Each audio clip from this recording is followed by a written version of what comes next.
pessoal, uma boa noite a todos. Boa noite. Que a paz seja convosco. Amém. Amém.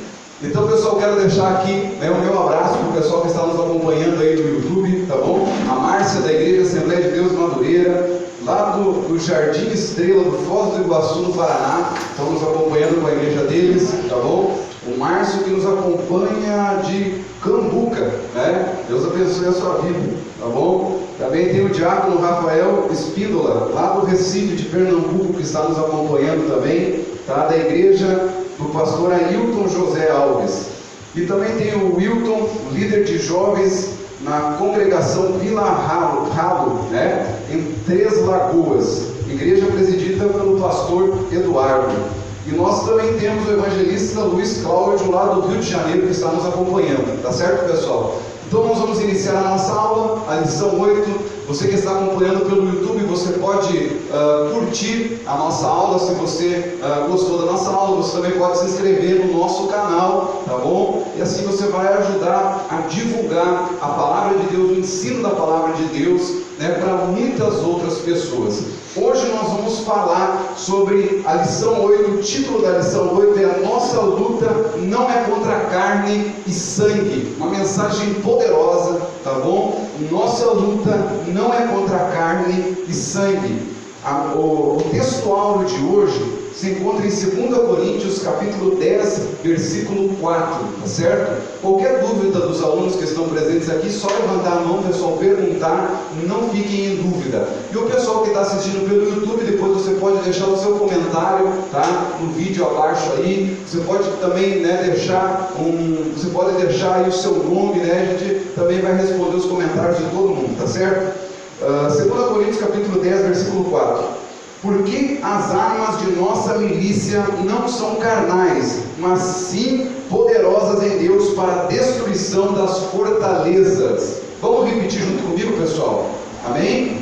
2 Coríntios capítulo 10, versículo 4. Eu vou ler e vocês repetem. Diz assim: porque as armas da nossa milícia não são carnais, mas sim poderosas em Deus para a destruição das fortalezas. Amém? O objetivo geral diz assim: explicar que a nossa luta é espiritual, não física ou material. Então, como eu disse, essa é uma lição importantíssima, tá certo? Porque nós cristãos precisamos ter essa consciência. Muitas vezes nós, no nosso dia a dia, a gente se esquece que nós estamos em uma constante batalha espiritual. Amém? Preste atenção. Isso significa que nós precisamos tirar a nossa roupa de lazer e colocar a nossa farda. Amém? Você hoje está sendo treinado para a batalha. E eu vejo que a maior arma do inimigo nesse século é fingir que ele não existe. Essa tem sido uma grande arma do inimigo, do diabo nesse século. E as pessoas já não acreditam mais que o diabo existe, não acreditam mais no mundo espiritual. Mas preste atenção, o mundo espiritual está conspirando contra a sua vida. Se você não tiver consciência que você está numa luta espiritual, provavelmente você não vai conseguir chegar até o final dessa caminhada de fé. Você precisa ter isso fixado na sua memória. Eu estou lutando uma batalha espiritual. E hoje nós vamos entender que batalha é essa, quais são os agentes que nós temos que combater e quais que são as armaduras que Deus nos fornece. Qual que é o papel de Deus na nossa vida dentro dessa batalha? Amém, pessoal? Amém. Olha só, a introdução diz assim: o tema da presente lição trata dos poderes ocultos das trevas e de como se proteger deles pela força do poder de Deus. Embora o apóstolo Paulo não apresente a origem nem a biografia do príncipe das trevas, ele nos ensina a importância de conhecer as astutas ciladas do nosso inimigo. O diabo já perdeu a peleja, mas continua fazendo estrago nesse período entre o início e o final da jornada da igreja. Então preste atenção, pessoal. O destino do diabo já está selado. Já está selado o destino do diabo. A única coisa que o diabo tem no nome dele, de escritura passada, é o lago de fogo, pessoal. É a coisa mais certa na vida do diabo, é o lago de fogo. Preste atenção. Deus não criou o inferno e Deus não criou o lago de fogo para os seres humanos. Deus criou o inferno e o lago de fogo, que depois o inferno todo será jogado, lançado dentro do lago de fogo no final dos tempos. Deus criou para o diabo e para os seus anjos. Mas muitas vezes nós tomamos essa herança que não é nossa. A nossa herança são as promessas de Deus. Mas muitas vezes, quando nós não entendemos isso, nós acabamos cedendo para o diabo, nós acabamos entrando na cilada do diabo e acabamos pegando a herança que é dele para a nossa vida. Então o destino do diabo já está selado. E o que ele vai fazer com isso? Ele não pode mudar o destino dele, então ele vai levar o máximo de pessoas que ele puder. Amém? O diabo tem ódio da raça humana, porque ele queria ser igual a Deus, e nós somos a imagem e a semelhança de Deus. Amém? Então hoje ele está com ciúme da raça humana, e ele tem uma raiva potente de você. Não ache você que o diabo vai passar a mão na sua cabeça, que o diabo vai te achar um miserávelzinho, que o diabo vai ter pena de você, porque ele não tem pena de você. Se você não tomar cuidado, você vai perder essa batalha espiritual. Pessoal, olha aqui para mim. Eu não vou me deter muito na leitura da lição, tá? Porque eu quero explicar para vocês o que é batalha espiritual. Então, eu já estudei a lição, eu já li a lição, vocês podem ir acompanhando, eu vou explicando para vocês, porque nós não temos muito tempo, tá certo? Então, veja bem, o mundo espiritual é um mundo paralelo ao mundo físico. Diga assim, o mundo espiritual... O mundo espiritual existe. Preste atenção, ele está paralelo ao mundo físico. Lembra que eu preguei para vocês ontem a respeito de Adão e Eva? E Adão e Eva, eu falei para vocês que Adão e Eva viviam em uma espécie de utopia. O que é utopia? É um lugar fantástico, é um lugar dos sonhos. O Adão e a Eva viviam em um lugar dos sonhos com Deus, no jardim do Éden, que significa lugar de prazeres. O Adão e a Eva, eu quero que vocês cheguem a essa compreensão para me explicar o que é mundo paralelo. O Adão e a Eva viviam envolvidos com a glória de Deus. Pessoal, viver com Deus, viver vendo Deus, conversando com Deus face a face, não tem explicação. O Moisés ficou no monte 90 dias, e a palavra de Deus diz que quando ele desceu do monte, o seu rosto brilhava mais do que o sol do meio-dia. Eles tinham que colocar um pano sobre o rosto de Moisés, porque eles não conseguiam olhar para o rosto de Moisés. Imagina o Adão e a Eva vivendo junto com Deus lá no paraíso. Eles viviam em um mundo fantástico. Só que, junto, paralelo a esse mundo fantástico, surgiu outro mundo. Surgiu um outro mundo, que foi consequência do pecado. Esse mundo veio sobrecarregado com atribulações, veio sobrecarregado com todas as consequências que o pecado pode fornecer. Os olhos deles se abriram. Se você ler Gênesis capítulo 2, versículo 25, você vai ver que o homem e a mulher estavam nus. Eu falei isso para vocês. E eles não se percebiam. Ou seja, o mundo da nudez entre eles existia, mas eles nunca tinham percebido que eles estavam nus, porque os olhos deles estavam fixos em Deus. Mas o mundo paralelo, que eu posso dizer que era o mundo da nudez, que eles enxergaram depois, existia, mas eles não viam.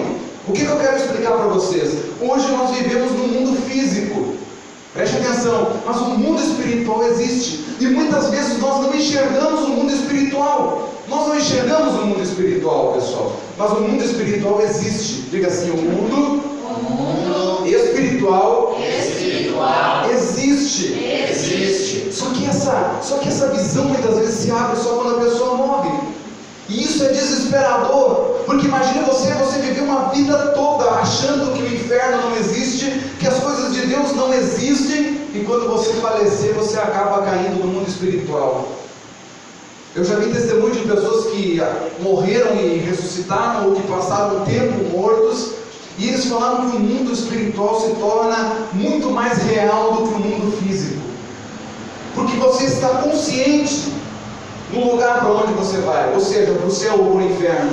As pessoas que estão no inferno, estão no céu, estão conscientes, elas sentem o que está acontecendo ali. E eu acredito que o o maior sofrimento do inferno seja a consciência da pessoa. Por quê? Porque a pessoa ela fica no inferno pensando a todo momento a seguinte questão: eu poderia ter aceitado Jesus, eu poderia ter mudado de vida, mas eu não mudei. Eu poderia ter aceitado Jesus, eu poderia ter ido para a igreja, eu poderia ter me batizado, eu poderia ter uma vida diferente, mas eu não quis isso. Eu acredito que a consciência da pessoa seja o maior tormento do inferno, mas é porque ela enxerga que existe a realidade no mundo espiritual. Então o mundo espiritual está paralelo ao mundo físico, e existem agentes das trevas que estão conspirando contra a sua vida, mas também existem agentes de Deus, os anjos, que estão ao teu redor te protegendo. Amém? Amém. O que são anjos, pessoal? Alguém sabe dizer o que os anjos, qual que é o trabalho dos anjos? Os anjos, preste atenção, os anjos são espíritos administradores que estão a favor daqueles que vão herdar o reino de Deus. Ou seja, os anjos trabalham para você. São os anjos que fazem a tua proteção pessoal. Você tem, vamos dizer assim, seguranças que estão protegendo vocês. Amém? Os anjos, mas nós não enxergamos isso. Mas a todo momento os anjos estão combatendo nas regiões celestiais para proteger a sua vida. E muitas vezes nós vivemos como se essa guerra não acontecesse. Amém? Então vamos adiante. Olha só. Aqui nós vamos ter o tópico 1, tá? O tópico 1 diz assim: a inclusão do tema do final da epístola, tá? Aqui vai falar as referências, né? Vai falar sobre o ponto, vai falar no demais, no versículo 10, que o apóstolo Paulo, ele já estava encerrando o assunto, e aí ele decide propor esse último assunto sobre a batalha espiritual, tá? Então vai falar sobre isso, depois você pode ler em casa, mas no ponto 2, o apóstolo Paulo diz: fortalecei-vos no Senhor e na força do seu poder. Aí o apóstolo Paulo vai começar a explicar o que é batalha espiritual, e que nós devemos nos revestir na força do poder de Deus. Amém? Então é aqui que nós vamos começar o tema, a nossa lição. Olha só. Então diz assim: Jesus disse certa vez: sem mim nada podereis fazer. João capítulo 15, versículo 5. Pessoal, olha só. Nós podemos enfrentar o diabo na força do nosso braço? Não. Mas agora eu jejuei. Agora eu oro toda madrugada. Eu vou para o monte. E o diabo, se atravessar na minha frente, eu passo por cima dele. É assim, pessoal? É na força do nosso braço que nós enfrentamos o diabo? Não. Pessoal, preste atenção. O diabo não tem poder, mas ele tem força. Eu sempre digo isso. Quem tem todo o poder é Deus, mas o diabo tem força. E ele é muito mais forte que você. Se nós enfrentarmos o diabo na força do nosso braço, nós vamos ser devorados por ele. Porque ele é muito poderoso, ele é muito forte. Ele tem uma força sobrenatural. Então, se você enfrentar o diabo na força do seu braço, se você enfrentar na força do seu intelecto, da sua sabedoria humana, você vai perder. Nós precisamos usar o nome de Jesus. Pessoal, o nome de Jesus, não é o sangue de Jesus, tá? O sangue de Jesus é para purificar nós do nosso pecado, para curar a nossa natureza pecaminosa. O sangue de Jesus é para nós, mas o nome de Jesus, a autoridade do nome de Jesus, o diabo tem que correr. Amém? Amém? Agora preste atenção.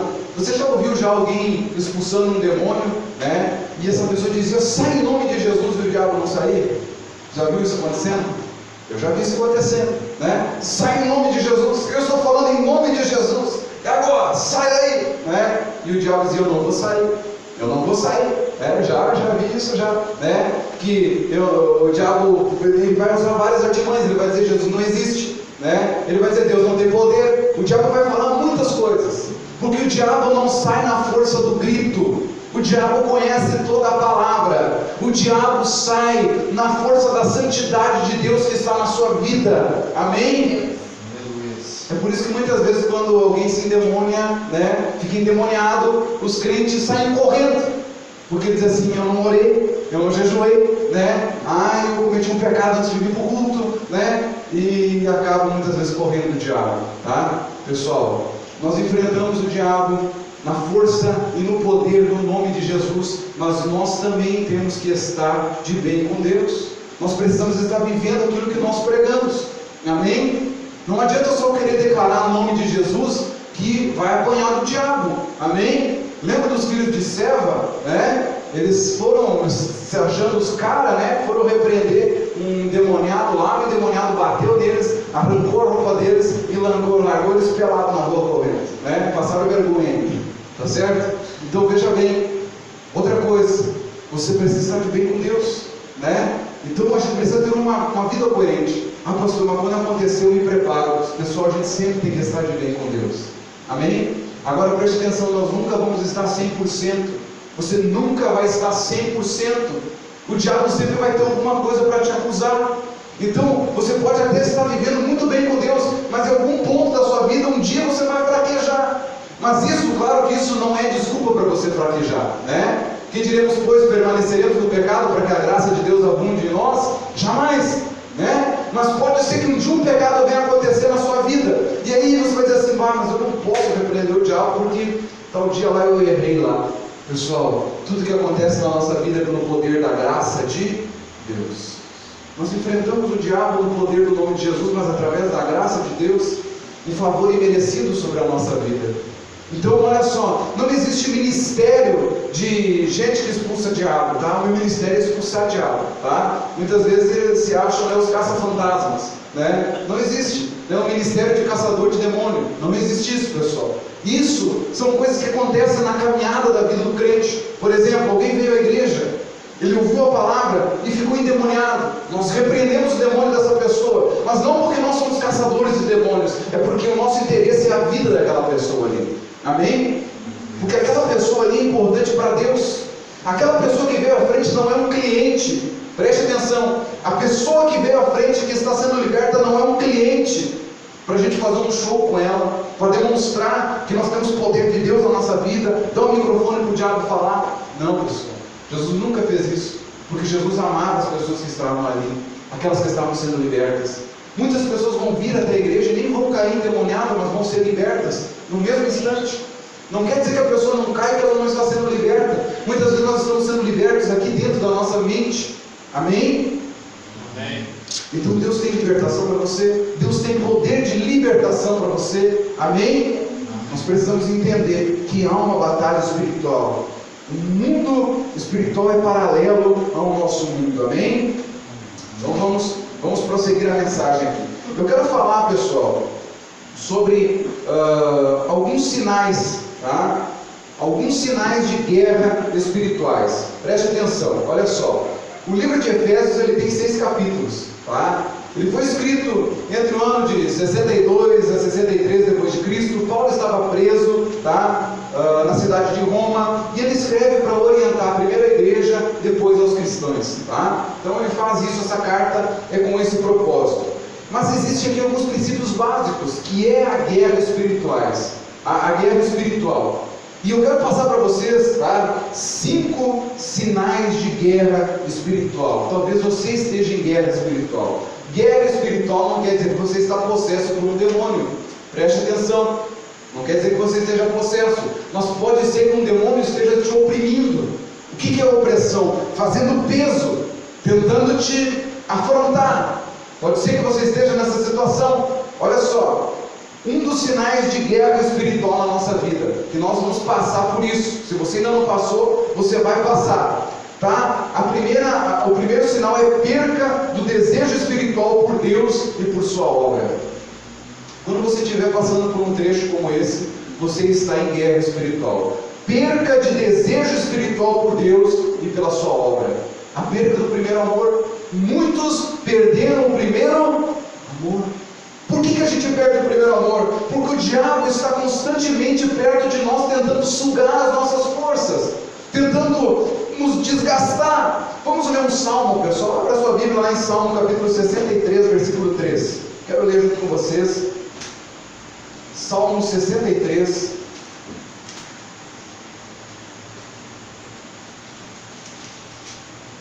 Vamos abrir comigo lá. Nós vamos ver aqui o aspecto de alguém, né, que tem uma convivência com Deus. Alguém apaixonado por Deus. Salmo 63, versículo 3, diz assim: porque a tua benignidade é melhor do que a vida. Aos meus lábios te louvarão. assim te bendirei enquanto viver, em teu nome levantarei as minhas mãos. A minha alma se fartará como de tutano e de gordura, a minha boca te louvará com alegres lábios. Quando me lembrar de ti na minha cama e meditar em ti nas vigílias da noite, porque tu tens sido meu auxílio. Alegria, com alegria cantarei, refugiado à sombra das tuas asas. A minha alma te segue de perto, a tua destra me sustenta. E por aí vai. Pessoal, isso aqui não é o primeiro amor, pessoal. Uma pessoa apaixonada por Deus, uma pessoa que levanta de noite para meditar no nome de Jesus. Muitas vezes nós perdemos esse primeiro amor, e isso é um sinal de guerra espiritual. Por quê? Porque isso aqui é um relato de alguém que está de bem com Deus. Você ainda está no primeiro amor? Preste atenção. Você ainda está no primeiro amor? Você se lembra ainda do primeiro amor? Quando você conheceu Jesus, o desejo que estava dentro do seu coração? Pois bem, pode ser que o diabo tenha sugado esse primeiro amor da sua vida, e a pessoa não tem mais prazer nas coisas de Deus. Ela vem para a igreja e não gosta da palavra que está sendo ministrada. A pessoa vem para a igreja e ela não gosta dos louvores que estão sendo cantados, porque parece que aqueles louvores são antigos, aqueles louvores parece que não gosta mais. Começa a reclamar dos irmãos, começa a reclamar das cadeiras, da pintura da igreja, começa a reclamar de vir para a escola na segunda-feira. Isso, pessoal, é alguém que está em batalha espiritual. Está muitas vezes com a sua vitalidade sendo sugada pelo diabo. Não tem mais prazer nas coisas de Deus, não tem mais prazer em orar, que é uma das coisas que nós vamos falar mais adiante. O segundo sinal de guerra espiritual na sua vida é fadiga. O que é essa fadiga? Uma fadiga física, emocional, espiritual. Pessoal, essa fadiga que eu estou falando para vocês não é um cansaço de você correr, por exemplo, numa esteira e fazer um exercício físico, porque o cansaço do exercício físico ele é compensado pela endorfina, sim ou não? Quem faz exercício físico sabe, você faz exercício físico e se sente muito bem. A fadiga que eu estou falando para vocês, o cansaço que eu estou falando para vocês, é aquele que você já acorda mal de manhã cedo, e você passa o dia inteiro mal, você passa o dia inteiro sobrecarregado, parece que você não sente mais vontade de Deus, você não tem mais vontade de fazer nada para Deus, você reclama das coisas da vida, sente dor no seu corpo, o seu emocional está destruído, e a sua espiritualidade não existe mais.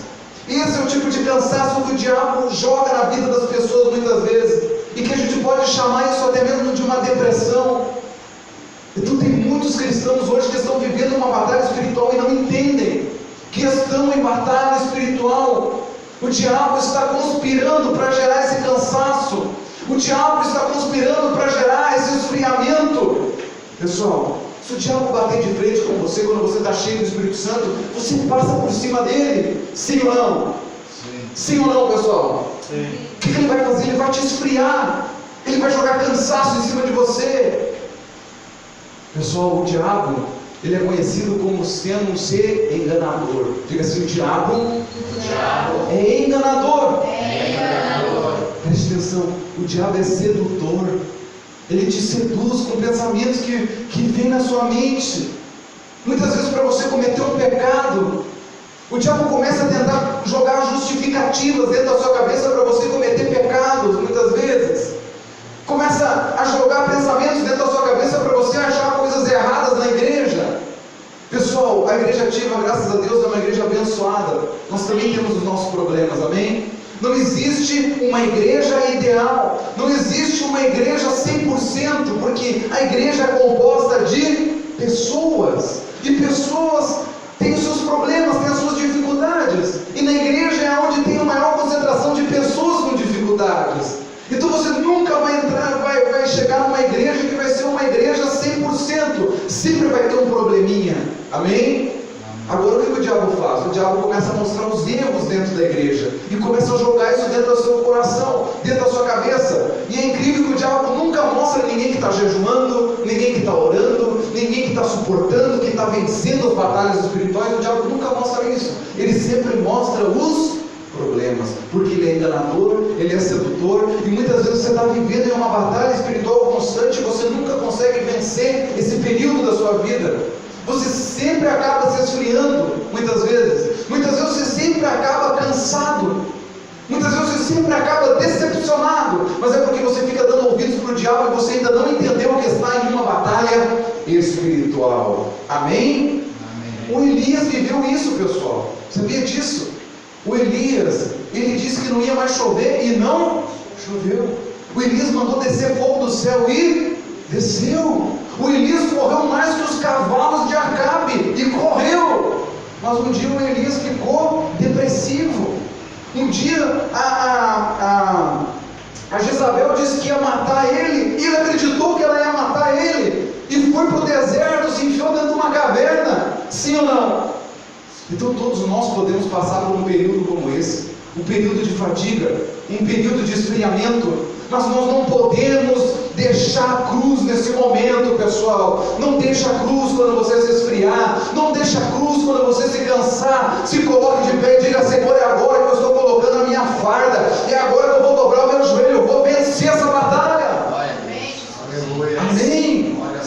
Agora, se você não entende que você está numa batalha espiritual, você acha que tudo que está acontecendo é normal? Sim ou não? Mas o diabo está sempre conspirando e dizendo para você que ele não existe, que isso é mentira, que não é verdade, né? O terceiro sinal de guerra espiritual é uma vida de oração fraca. Vai anotando aí, uma vida de oração fraca. Se você não tem uma vida de oração, você tem um relacionamento fraco com Deus. E quem tem relacionamento fraco com Deus, não tem relacionamento forte com ninguém. Preste atenção, uma vida fraca com Deus é uma vida fraca em todos os aspectos. Pastor, quantas vezes eu tenho que orar? Ore quantas vezes for preciso, mas pelo menos ore uma vez por dia. Sabia disso? Uma vez fizeram uma vez uma contagem, né, de quanto tempo os pastores do Brasil oram. Os pastores do Brasil oram, olha só. E a média de oração dos pastores do Brasil foi de 10 minutos por semana. Veja bem, pessoal. Como alguém vai ter uma igreja forte, como a igreja vai crescer, com líderes espirituais muitas vezes que oram 10 minutos por semana, e muitas vezes aquela oração quando está indo dormir já, né? Já abrindo a boca, bocejando, Deus, né? Deus, obrigado pelo meu dia, Deus, obrigado pelos meus pecados, abençoa os meus pecados, né? Já nem sabe mais o que ele está falando para Deus, né? Daí cochila, levanta 3 horas da manhã, está orando ainda, dorme mais um pouco, passa a noite inteira orando, mas não falou nada. Pessoal, qual que é o objetivo da oração? Olha aqui para mim, preste atenção. Qual que é o objetivo da oração? Você já se perguntou isso? Qual que é o objetivo da oração, pessoal?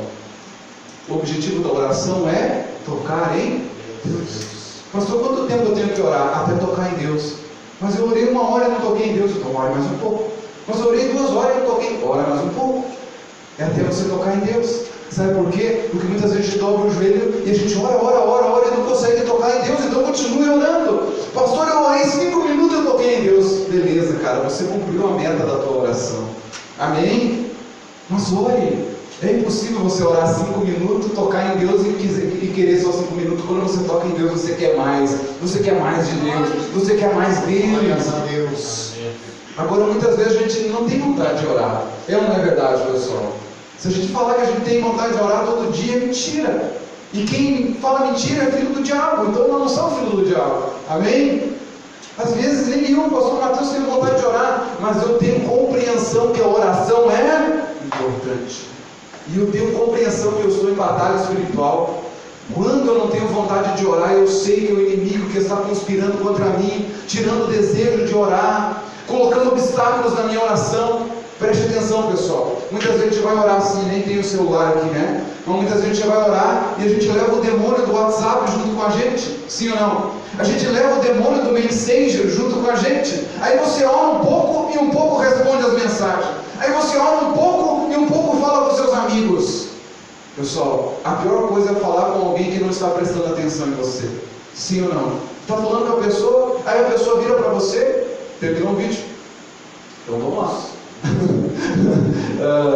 Você está falando com a pessoa, né? E a pessoa olha para você e diz assim: o que você estava falando mesmo? Pessoal, se você não fosse cristão, você ia esganar essa pessoa. Sim ou não? Mas você é cristão, você não esgana, né? Mas dá um negócio de você falar com a pessoa que não presta atenção em você. Então muitas vezes você quer orar, quer falar com Deus, mas você nem está prestando atenção no que você está fazendo com Deus. Você nem quer saber se Deus está te falando alguma coisa ou não. Você só larga umas palavras, bate o cartão e diz assim: eu já orei 10 minutos hoje, eu já lavei as minhas mãos, fiz a minha parte como cristão, Senhor, e acabou. A gente sabe que não é assim, né, pessoal? O objetivo da oração é tocar em Deus. E um dos sinais da guerra espiritual é uma vida de oração fraca. O diabo vai tentar te enfraquecer aonde ele sabe que é a tua fortaleza, porque é na oração que nós pegamos as armaduras espirituais. Amém? Se você não tem desejo de orar, dobre o joelho e diga: Senhor, eu vou fincar minha cabeça nesse chão aqui, Senhor, e vou colocar o meu rosto na terra até eu conseguir tocar em você, mas eu não levanto daqui se eu não conseguir derramar uma lágrima nesse chão, Jesus. Aleluias. Sabe por que muitas vezes nós não sentimos a presença de Deus quando nós vamos orar? Olha aqui para mim, porque nós não somos verdadeiros com Ele. Muitas vezes a gente fica maquiando aquilo que nós somos. A gente diz assim: Senhor, perdoa os meus pecados, e a gente não fala aquilo que a gente pecou. A gente não é verdadeiro muitas vezes com Deus naquilo que a gente tem que falar. E tudo que o diabo quer é que você viva dessa forma. Sabe o que o diabo fala para você quando você não tem vontade de orar? Diz assim: deixa para amanhã. É assim que o diabo fala. Deus já te ouviu. O importante é você falar.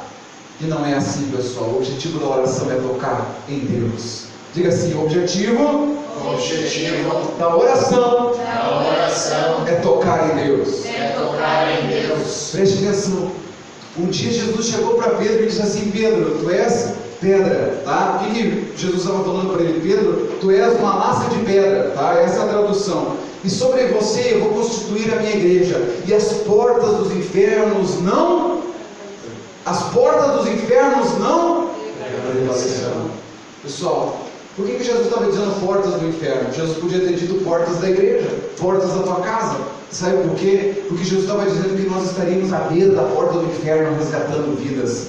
Nós não estaríamos na beira da porta da igreja, nós estaríamos na beira da porta do inferno resgatando vidas, porque a maior obra que nós podemos fazer não é atrás desse púlpito, a maior obra que nós fizemos é lá fora, é depois dessas portas, é na presença da porta do inferno. Amém? Mas se nós temos uma vida espiritual de oração fraca, nós não vamos até a porta do inferno. Se nós não temos uma vida de oração, nós não compreendemos que nós estamos em uma guerra espiritual. Amém, pessoal? Então a vida de oração é importante, tá? Muitas vezes a gente está com sono para orar, mas a gente bota uma Netflix lá, né? E a gente acaba assistindo a Netflix e a gente desperta do sono, né? O sono vem só para orar. O que é isso, pessoal? Batalha espiritual. O diabo está lançando sono em você. Então, coloque a tua farda, dobre os teus joelhos e vai orar. Amém? Um outro ponto aqui, pessoal, um outro sinal de batalha espiritual: velhos hábitos voltam a acontecer. Você está assim? Você já se identificou assim muitas vezes? Voltando em velhos hábitos. Isso, pessoal, é um enganador agindo. Lembra que eu falei para você? O diabo é sedutor. O que ele faz com você? Ele diz assim: vai lá, né? Volta lá. Dá uma olhadinha, não faz mal, né? Aquele que era viciado, por exemplo, vamos dizer assim, no alcoolismo, né? Ir lá na bodega jogar uma sinuca, não tem problema, você vai lá só com os teus amigos, né? Pastor, não tem nada a ver, você vai só jogar uma sinuca e daqui um pouquinho já vem um martelinho, né? Porque um amigo pagou e você não pode dizer não para um amigo. E é assim que o diabo faz, pessoal. A pornografia, né? A sedução da pornografia. Você está mexendo na internet e aí o diabo diz assim: não faz mal, dá só uma olhadinha, né? Porque na verdade, se essa pessoa que você estiver olhando, essa mulher que você estiver olhando não pertencer para outro homem, você não está cobiçando a mulher de ninguém, porque ela não é de ninguém, então você pode olhar. Não é assim que o diabo faz? Não é assim que ele seduz, né? Você ouviu lá, o fulano lá falou de não sei quem, né? O que tem dificuldade com fofoca, né? E aí fica com a língua coçando para falar com outra pessoa. Aí o que o diabo diz assim para você, assim: você precisa contar para o teu amigo lá. Não é porque você vai fazer fofoca, é porque você precisa contar para vocês orarem juntos. É só para orar junto, não é para fazer fofoca. E aí a pessoa vai lá e faz uma fofoca, aí conta para outra, conta para outra, começa uma contenda dentro da igreja, começa uma discussão dentro da igreja. Não é assim que o diabo faz, porque ele é enganador, ele é sedutor. Então, se você está voltando a velhos hábitos, isso significa que você está perdendo a batalha espiritual. Vocês estão me entendendo, pessoal? Sim ou não? Sim. O que o diabo faz, pessoal?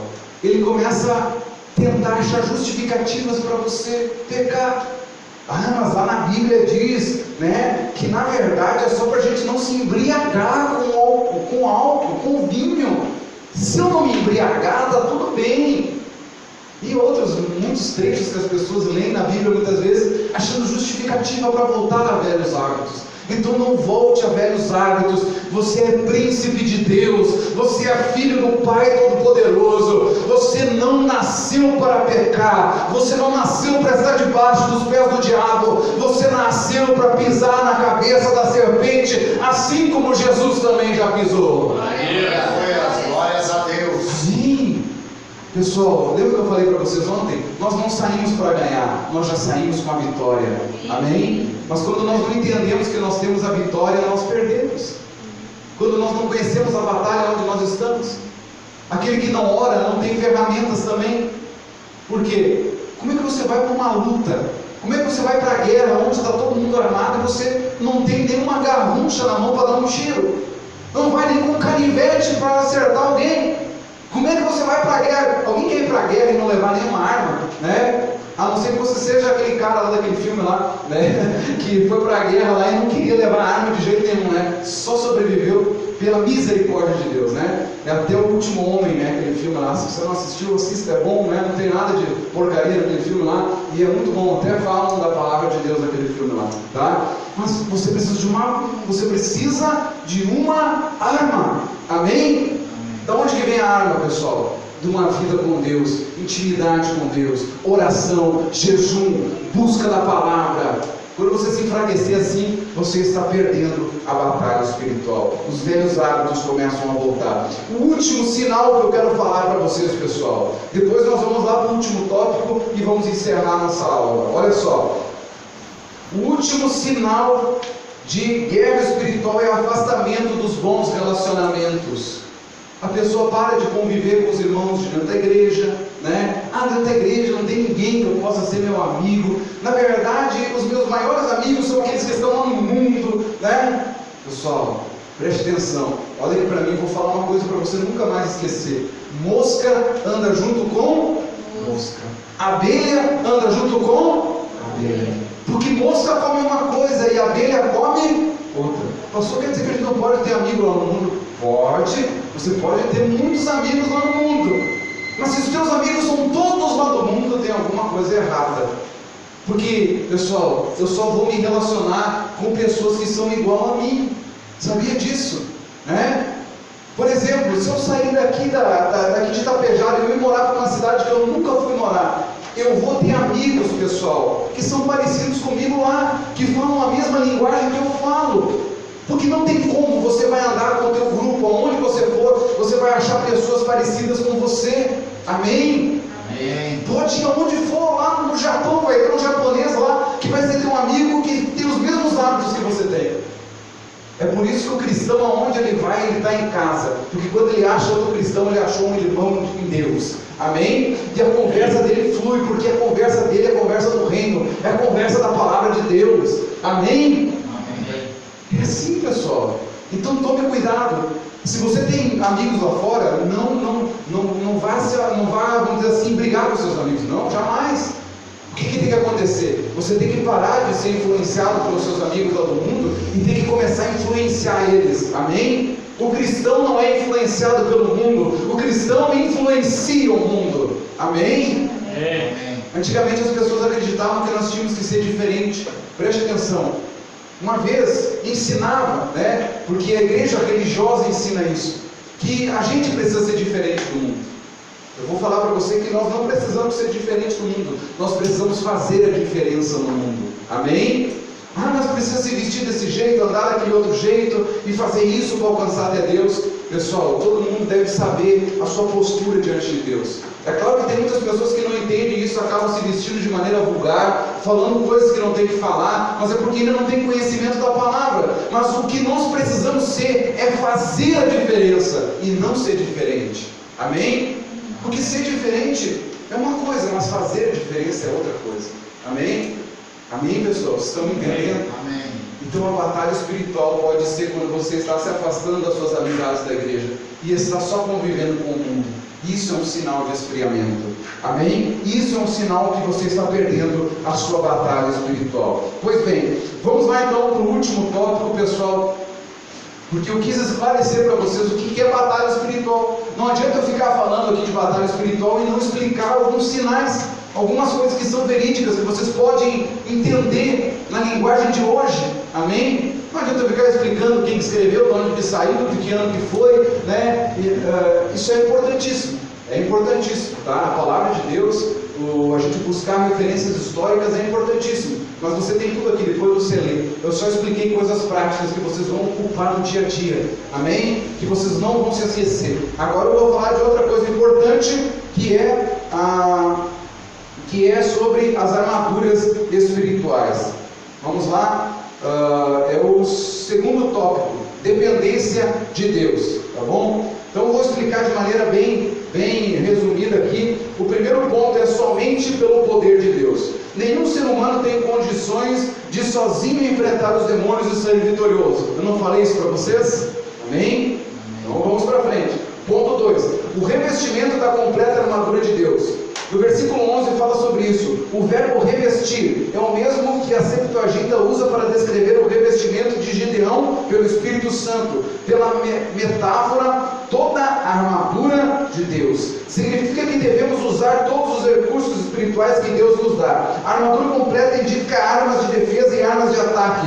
Uma figura bem conhecida na época, visto que os soldados romanos estavam em toda parte. Amém? Pessoal, quando o apóstolo Paulo diz revestidos de toda a armadura de Deus, né? O escudo da fé, a espada da palavra de Deus, cingir os lombos com a justiça, né? O capacete da salvação, as sandálias do evangelho da paz.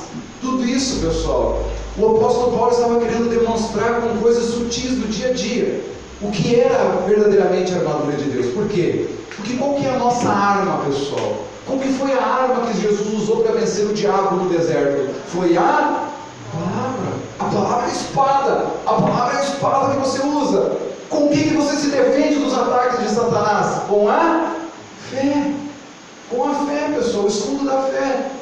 Porque muitas vezes a circunstância está demonstrando algo para você, mas você tem fé que lá no futuro Deus vai mudar isso. Amém? Você tem fé, não é no que você está vendo, mas é na promessa de Deus. Porque sem fé é impossível agradar a Deus.